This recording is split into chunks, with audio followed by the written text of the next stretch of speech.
ఏది అయినా ట్రై చెయ్యి ఆచి చికెన్ మసాలా. శ్రీకాకుళంపై జనసేనాని పవన్ కళ్యాణ్ ఫోకస్ చేశారా? జిల్లాలో జనసేన ఎమ్మెల్సీ నాగబాబు వరుస పర్యటనలతో పార్టీ బలపడుతోందా? వచ్చే ఎన్నికల్లో మెగా బ్రదర్ శ్రీకాకుళం నుంచి పోటీ చేస్తారన్న ప్రచారంలో నిజమెంత? అసలు సిక్కోలు జిల్లాకు సంబంధించి జనసేన అధ్యక్షుడి వ్యూహం ఏంటి? ఆ వ్యూహాలు ఫలిస్తాయా?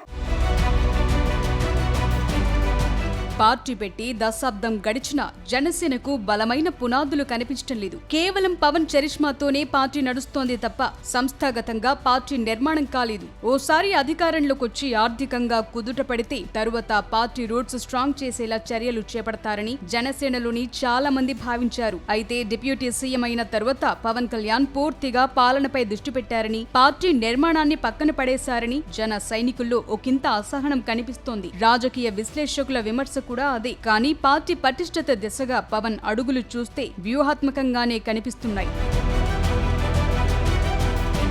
జనసేనాని పవన్ కళ్యాణ్ తన సోదరుడు పార్టీ ఎమ్మెల్సీ నాగబాబు ద్వారా ఉత్తరాంధ్రలో పార్టీని బలోపేతం చేయాలని భావిస్తున్నట్టు తెలుస్తోంది. అందుకే నాగబాబు తరచూ ఉత్తరాంధ్రలో, అందులోనూ శ్రీకాకుళంలో పర్యటిస్తూ పార్టీ నేతలతో భేటీ అవుతున్నారట. తరచూ సిక్కోలు టూర్స్ పై ఓ ఆసక్తికర ప్రచారం కూడా నడుస్తోంది. ఉత్తరాంధ్రలో తూర్పు కాపుల ప్రభావం చాలా ఎక్కువ. ఇక ఉమ్మడి శ్రీకాకుళంలో ఈ సామాజిక వర్గం ఓటర్లే నిర్ణయాత్మకంగా ఉంటారు. అందుకే శ్రీకాకుళం నుంచే పవన్ తన వ్యూహాన్ని అమలు చేస్తున్నట్టు టాక్ నడుస్తోంది. అక్కడి నుంచి ఉత్తరాంధ్ర మొత్తం పార్టీ రూట్స్ స్ట్రాంగ్ చేసుకోవాలని జనసేనాని స్కెచ్ గీస్తున్నారట.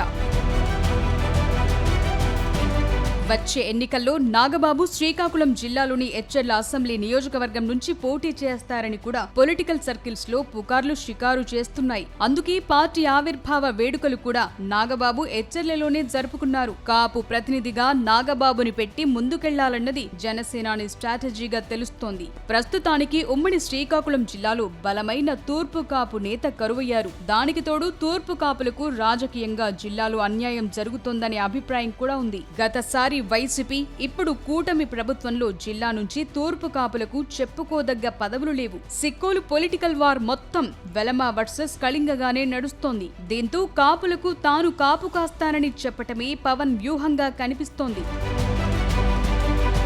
శ్రీకాకుళం మాత్రమే కాదు, ఉత్తరాంధ్ర మొత్తం మీద వైసీపీలో బొత్స సత్యనారాయణ, టీడీపీలో కిమిడి కళా వెంకట్రావు బలమైన తూర్పు కాపు నాయకులుగా ఉన్నారు. కిమిడికి దాదాపు మొన్నటి ఎన్నికలే చివరివి అంటున్నారు. ఇక బొత్సకి ఆరోగ్యం కూడా సహకరించడం లేదు కాబట్టి వచ్చే ఎన్నికల్లో ఆయన పోటీ చేస్తారనేది అనుమానమే. సో ఇప్పుడు టీడీపీ, వైసీపీలో కాపులను నడిపించే నాయకులు లేరు కాబట్టి జనసేన వారికి అండగా ఉండేందుకు ప్రయత్నిస్తోందని పొలిటికల్ విశ్లేషకులు అభిప్రాయపడుతున్నారు.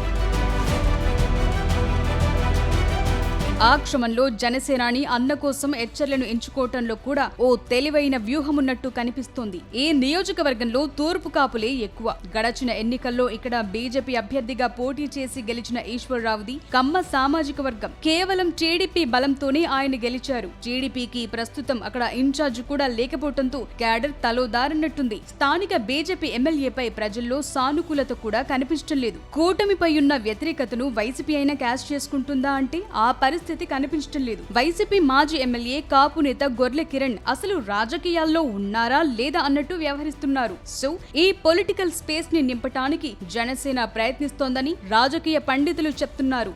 ఆలోచనలన్నీ బాగానే ఉంటాయి, దానికి తగ్గట్టుగా ఆచరణ ఉన్నప్పటికీ ఫలితం ఎలా ఉంటుందనేది చివరి వరకు సస్పెన్సే. మరి పవన్ వ్యూహాలు ఎంతవరకు ఫలిస్తాయో చూడాలి.